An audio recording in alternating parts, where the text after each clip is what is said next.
দেখতে দেখতে জীবন থেকে একটা বছর চলে গেল আর এটা 2025 সালে আমার প্রথম ব্লগ। আজকের দিন আমি কি করলাম সেটা একটু শেয়ার করব। আসসালামু আলাইকুম, কেমন আছেন সবাই? আশা করছি সবাই অনেক অনেক ভালো আছেন। আজকে অনেক দিন পর একটু রৌদ্র বের হয়েছে, কারণ যে পরিমাণ শীত গেছে এই কয়েকদিন, তাতে মনে হচ্ছিল কি রৌদ্রের আর দেখাই পাবো না, কিন্তু অনেকদিন পর একটু রৌদ্র বের হয়েছে।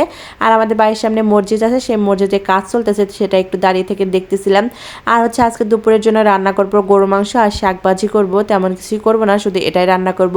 তাই প্রথমে হচ্ছে আমি গরু মাংসটা ভাবলাম আজকে হাতে মেখে বসিয়ে দেবো। এখানে হচ্ছে আমি সব ধরনের মশলাই দিয়ে দিছি, হাতে মাখিয়ে মাটির চুলায় বসিয়ে দেবো, কারণ মাটির চুলায় রান্না করলে গরুর মাংসের টেস্ট একটু অন্যরকমই হয়। আমাদের বাড়িতে যখন সবাই অনেকজন আসলো তখন বেশিরভাগ তো আমরা মাটির চুলায় রান্না করছি, কিন্তু খেতেও অনেক মজার হয়েছিল।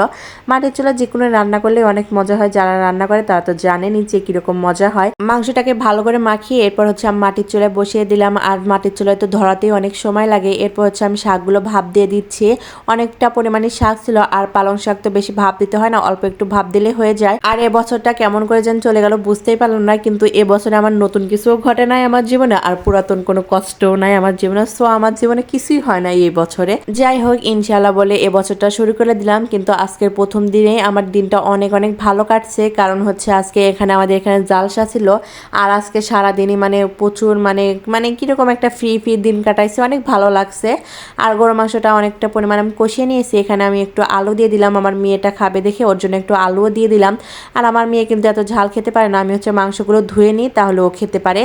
আলুটা দিয়ে একটু আমি কষিয়ে নেব, কষানো হয়ে গেলে তারপর এখানে আমি পরিমাণ মতো ঝোল দিয়ে তারপর ঢাকনা দিয়ে বসে দেবো। একদম মানে নামানোর শেষে একটু আমি বাগারও দিয়ে দেবো, কারণ হাতে মাখানো মাংস যদি একটু বাগার দেওয়া যায় শেষে, তাহলে একটু খেতে আরও বেশি মজা লাগে। আর এদিকে হচ্ছে আমার শাকটা ভাপ দেওয়া হয়ে গেছে, আমি নামিয়ে নিয়েছি। এখানে হচ্ছে পেঁয়াজ মরিচ আর হচ্ছে একটু রসুন পুড়িয়ে নিয়েছি, পোড়ানো হয়ে গেলে এখানে শাকগুলো দিয়ে আমি ভাজি করে নেব। আর পালং শাক ভাজতে গেলেও কিন্তু অনেকটা পরিমাণ পানি ওঠে, এই পানি শুকাতে গেলে না অনেকটা পরিমাণ টাইম লেগে যায়। এই তো পালং শাকও ভাজি করে নিয়েছিলাম। আর আজকে বছরের প্রথমে আমার মা আসবে, অনেকদিন ধরে বলতেছিলাম যে আসো একটু ঘুরে যাও, কিন্তু কোনো মতে আসতে চাচ্ছিল না। আমার ভাই তো আসেই না, ওকে বললেও আসতে চায় না, কি জন্য যে আসে না আল্লাহ জানে। মানুষে তো কত বোনের বাড়ি যায়, কিন্তু আমার ভাই কোনো মতেই আসতে চায় না, অনেক জোরাজোরি করছে তাও আসবে না। কিন্তু মাকে বললাম যে আসো একটু ঘুরে যাও, তাই আজকে আসবে। তাই ভাবলাম যে এই খুশিতে একটু পায়েসও রান্না করি। আর আমার অনেক দিন ধরে না একটু মানে খেজুরের গুড় দিয়ে পায়েস খেতে খুব ইচ্ছে করতেছে, তাই ভাবলাম যে আজকে মাও আসবে, তাই একটু পায়েসও রান্না করব। আর এদিকে হচ্ছে আমার মাংসটা হয়ে গেছে, আমি নামানোর আগ দিয়ে একটু বাগার দিয়ে দিলাম, বাগারটা দিয়ে একটু ঝোলটা ফুটে আসলে আমি নামিয়ে নেব। আর এই তো মাটির চুলায় আমার রান্না শেষ। আজকে মাটির চুলায় আমি বেশি কিছু রান্না করি না, শুধু গরুর মাংসটাই রান্না করছি। রান্না শেষে আমি চুলার পাড়টা একটু ভালো করে ঝাড়ু দিয়ে দিলাম। এরপর চলে আসলাম হচ্ছে আমি পায়েস রান্না করার জন্য। প্রথমে হচ্ছে আমি চালটা ফুটে নিয়েছি, এরপর হচ্ছে আমি গুড় দিয়ে দিচ্ছি। অনেকদিন ধরে একটু খেতে ইচ্ছে করতেছে খেজুরের গুড় দিয়ে পায়েস রান্না করবো, কিন্তু কোনো মতেই হচ্ছিল না। তাকে আর যে পরিমাণ শীত পড়ছিল রান্নার কাছে মানে আসতে আমার ভয় লাগতেছিল। আর শীতের দিন তো এমনিতে কোনো কিছু করতে হচ্ছিল না, পানি নাড়তে হয়। তাই ভাবলাম আজকে একটু রৌদ্র বের হয়েছে, তাহলে একটু দিনটা ভালোই যাবে। তাই মানে সব কিছু করে নিচ্ছিলাম, যা যা ইচ্ছে করতেছে সবই করতেছি। আর এখানে হচ্ছে পায়েসে একটু মিষ্টি কম হয়েছিল দেখে না, এখানে আমি আর একটু পরিমাণ গুড় দিয়ে দিলাম। আর অনেকদিন ধরে ইচ্ছে করতেছে মানে একদম মানে খেজুরের গুড় দিয়ে রান্না করব। খেজুর গুড় দিয়ে রান্না করলে না এমনিতে সব কিছু অনেক অনেক মজা লাগে, তাই ভাবলাম এটা রান্না করে খাবোই।